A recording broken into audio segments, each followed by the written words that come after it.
Inside of this selector, I'm going to add some new properties and values that we haven't seen yet. I'll type them out, and I want you to follow along.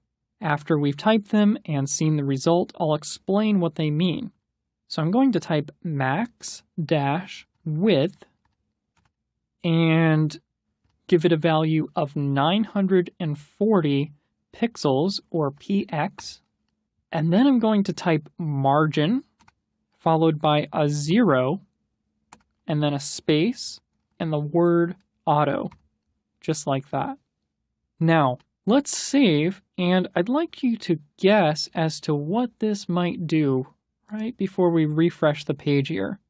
So let's refresh, and as you can see, it looks like it centered a lot of the stuff on our page here. So everything that was inside of that div is now centered, but it has not affected things that were outside of the div. Now let's investigate the code.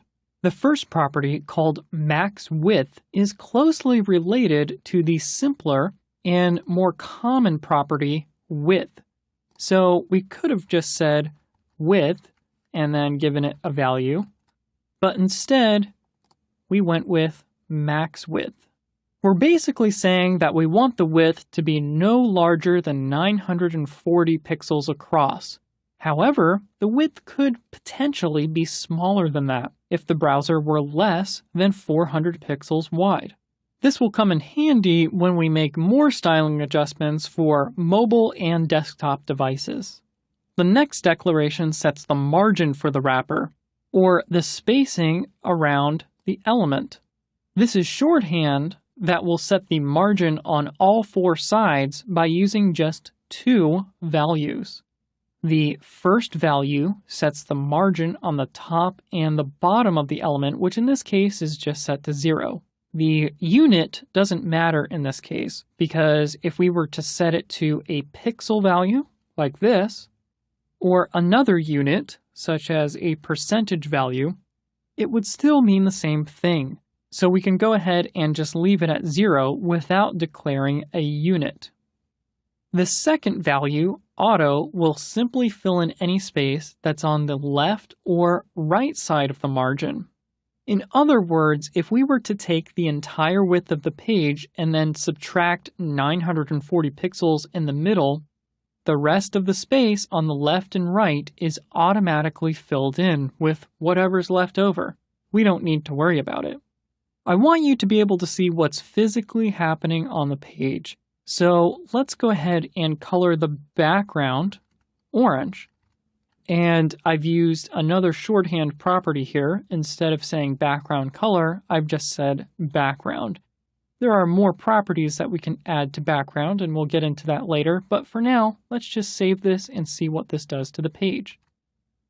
So if I refresh the page, you can see that this div is now colored orange.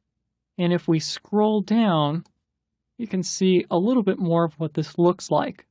If I resize the browser, you'll see that it adds a scroll bar to the bottom of the page, but if I move the scroll bar just slightly, you'll see that it's only adding that because the images are too large, when in fact, the div that we added, the wrapper, fits perfectly inside of the browser window here. So if the images were smaller, we wouldn't get this scroll bar. But what that means is that this element, this wrapper, is flexing with the browser window. It has a maximum width of 940 pixels, but it can get infinitely smaller than that. One problem here is that our text runs right up against the edge of the element, and therefore will be right against the edge of the browser window at smaller sizes. We need to add some spacing around the inside of the element called padding in order to fix this. So let's go ahead and add some padding right after our margin here. So I'll say padding 0, and then the second value will be 5%. Similar to margin, we've used two values here. The first value represents the top and bottom, so there's 0 padding on the top and bottom. The second value represents the left and right. In our case, we're applying 5% padding to both sides of the element. This will be 5% of the total width of the wrapper element itself. Let's go ahead and save this and then refresh the preview to see what this did for us. As you can see, we now have some spacing on the inside of our element, as well as some spacing on the outside of our element.